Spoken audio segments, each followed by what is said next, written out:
¿qué tal? ¿Cómo están? Este es un nuevo programa de la temporada número 13 de Meridiano 64.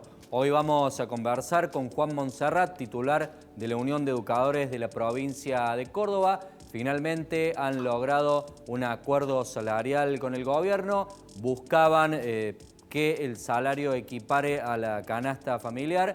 Han negociado por algo así como por 171.000 pesos. Vamos a charlar de esto, sobre cómo sigue teniendo en cuenta la evolución de la inflación en nuestro país y esta disparada del dólar.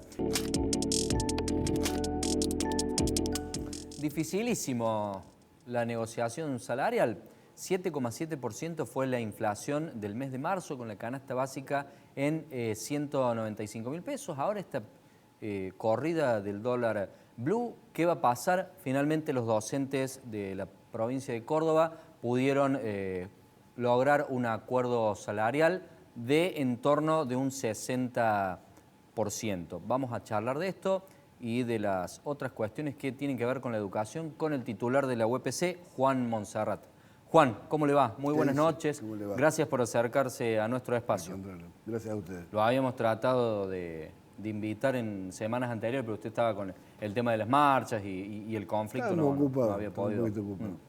Bueno, finalmente sí, hicimos una asamblea el día lunes. Veníamos de asamblea de la semana pasada, hicimos una gran recorrida por toda la provincia, hemos tenido 60 días de conflicto. Hicimos 4 paros, de los cuales decretamos 3 paros más, o sea, decretamos 8 paros en total por el paro de la mujer. O sea, ha sido 2 meses de muchísima conflictividad, de mucho debate, de mucha movilización, volanteadas, debate en las escuelas, propuestas, 4 propuestas. La última recién fue aceptada y fue convenida y aprobada. Así que hemos estado en un debate bastante intenso los primeros 60 días del comienzo del ciclo lectivo 2023. ¿En qué monto va a arrancar el salario de la maestra? ¿Qué es lo que se tiene en cuenta? El de abril. El de abril va a ser 171 y el de julio 195. Lo que sí hay ajustes automáticos en mayo y en julio, pero hay cláusulas de revisión que con los índices de inflación que se van a producir seguramente van a estar por encima de los porcentajes que le estoy indicando. O sea, yo creo que vamos a llegar a julio por arriba de 60 en virtud de que la cláusula de revisión de mayo y de julio indica claramente de que si la inflación supera el 40% en los primeros 4 meses, de enero a abril, supera el 40%, automáticamente el gobierno está obligado a poner el mayor porcentaje sobre 40. Nosotros en ese momento en mayo vamos a tener 50% por acuerdo. O sea que si la inflación supera 40 vamos a ir arriba de 50.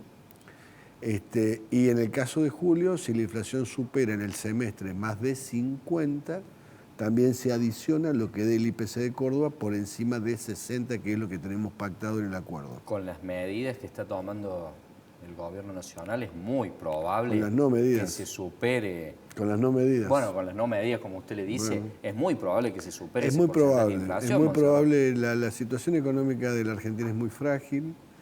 Evidentemente no se ponen de acuerdo ni los actores políticos ni económicos para determinar un piso de donde poder hacer un acuerdo de precios y que los ingresos no se deterioren más. La situación social va a ser cada vez más difícil, con lo cual, bueno, también se tiene que estar seguramente merituando de que los ajustes permanentes y continuos devenidos de las políticas que de alguna manera están avaladas por el propio Fondo Monetario Internacional, en algún momento van a ser un estallido, ¿no? Yo particularmente no suscribo el estallido social, pero rápidamente uno se da cuenta de que todas las medidas se licúan muy rápidamente, hay mucho desgobierno por la renuncia de Arace y de cómo se ha bajado el presidente para competir en las próximas, lo cual habla a las claras de que la política en general y particularmente quien está conduciendo los destinos de la Argentina están en una fragilidad temeraria, diría yo. La verdad es que sí, tiene razón, que es catastrófico, pero podemos estar peor. A ver si usted me puede explicar, Monserrat, por qué es que algo tan importante como la salud, como la seguridad, como la educación, en su caso, ¿por qué es que no se puede lograr que una maestra no sea pobre? La línea de la pobreza de marzo fue 195.000 pesos y bueno, ahora va a estar 24.000 pesos, 210 seguirá la canasta si llega a ser la misma inflación que en marzo. ¿Por qué es que no puede ser? Ha publicado un spot del gobierno con lo que ganan los docentes de las provincias limítrofes. ¿Por qué no se puede lograr una mesa de diálogo que acuerde mínimamente, vamos, que no sean pobres? Vamos a aclarar una cosa. El sindicato de prensa está en conflicto, precisamente porque tiene salarios de pobreza. O sea, todos los trabajadores... Hay una gran cantidad, digamos, la mitad de las personas que trabajan en blanco en la Argentina son pobres. Son pobres, pero fíjese... Trabajan en blanco, Montserrat. No, sí, yo lo sé perfectamente bien. El deterioro de ingresos que tiene el sector trabajo en negro ni le cuento, trabajo en blanco, indica que por primera vez en mucho tiempo uno trabaja y no llega a cubrir los costos de canasta. Vamos a aclarar alguna cosa. Cuando el INDEC dice canasta, está hablando de ingresos familiares de papá, mamá en una familia que tiene 2 hijos en edad escolar. Una ridiculez, 195.000 pesos, no puede vivir en nadie en una familia con 2 chicos en edad escolar, con lo cual, si sinceráramos el valor de lo que significa una canasta de ingresos de una familia de papá y mamá y 2 chicos en edad escolar, seguramente el indicador de pobreza de la Argentina estaría arriba del 70%. Con lo cual quiere decir tranquilamente que no es un problema del sector docente solamente. No, bueno, yo le pregunto al sector docente porque... Usted me pregunta por el sector docente. Digo porque esto ya me ha pasado. Ustedes los periodistas se solidarizan con nuestro conflicto y un poco más que nos dicen por qué razón la dirigencia sindical no logra salarios por encima de la pobreza. Entonces yo les pregunto a los compañeros periodistas por qué en el convenio colectivo de trabajo no hacen que las patronales les paguen los salarios por arriba de la canasta básica. Y no se logra porque eso está claro de que hay una política en general de que ha deprimido el consumo y ha deprimido los salarios para todos los sectores de ingresos fijos. De todas maneras, debo aclararle de que ha habido mucho desencuentro. El año pasado ya tuvimos desencuentros con el gobierno provincial, particularmente en el segundo semestre. Se vio más claramente el desencuentro en el sector salud y eso ha repercutido rápidamente en la conflictividad del inicio del ciclo escolar del corriente año, en donde nuestro gremio lideraba un proceso bastante interesante y empezamos con montos muchísimos más bajos en febrero y llegamos hasta el 60%, que era de alguna manera la pretensión que todo el mundo aspiraba. Hemos logrado cosas bien significativas con el tema jubilatorio, porque hay una de las cosas que no olvidamos, es que la ley jubilatoria que fue sancionada en la época de la pandemia cercenó muchísimos derechos de los compañeros que hemos aportado toda la vida a la Caja de Jubilaciones. 2 medidas fueron muy significativas para nosotros y las hemos valorado.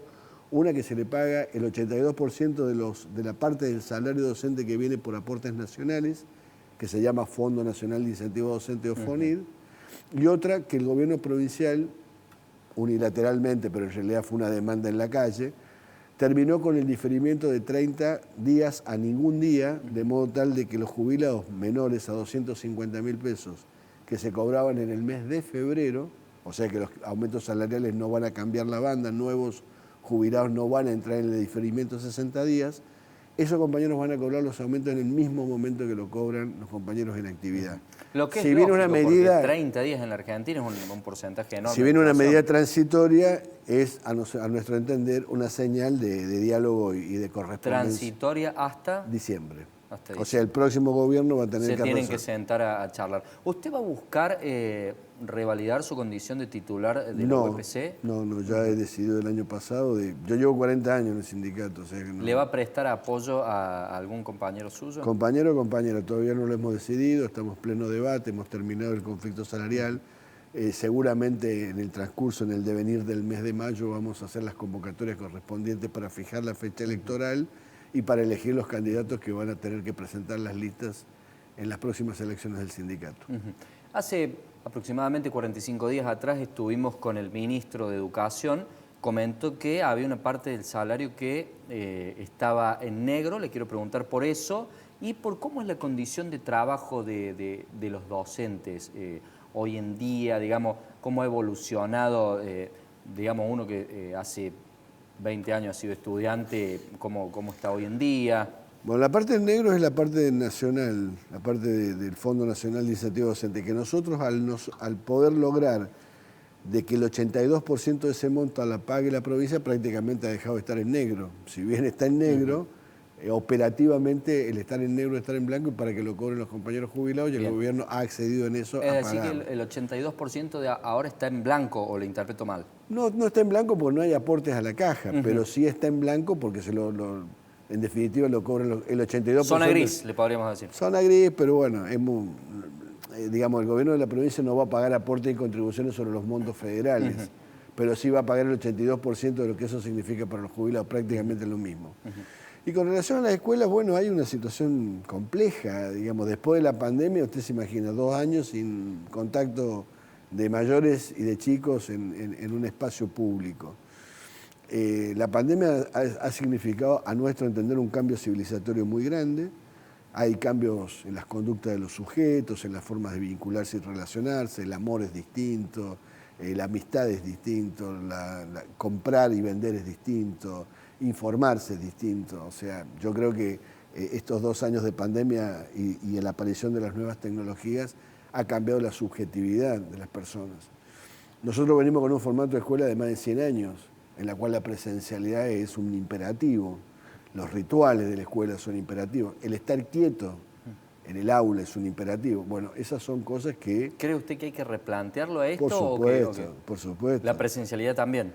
Y sí, porque el chico no solamente aprende cuando va a la escuela, se está aprendiendo todo el tiempo. Hoy con el tema de las redes, más aún con el chat GPT, uno aprende cuando tiene ganas o cuando tiene necesidad de acceder a determinados saber y conocimientos.